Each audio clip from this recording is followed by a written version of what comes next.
An algorithm flagged someone as a future criminal before they did anything wrong, and law enforcement acted on it.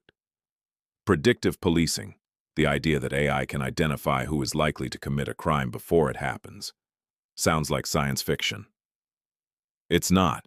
It's operating right now in cities across the United States, and the people it flags have no idea they're on a list.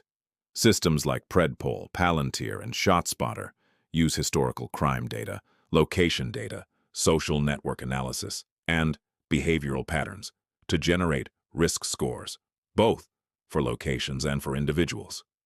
Police departments use these scores to determine where to patrol and who to watch.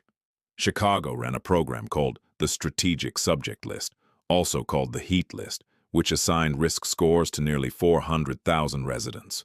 Some of those people were visited by police officers without committing any crime. These systems are trained on historical crime data. Historical crime data reflects decades of racially biased policing, so the algorithm learns and replicates those biases. A ProPublica investigation into Compass, a risk assessment tool used in criminal sentencing, found it was nearly twice as likely to falsely flag black defendants as higher risk compared to white defendants. The company disputed the methodology. Judges still use it in sentencing decisions.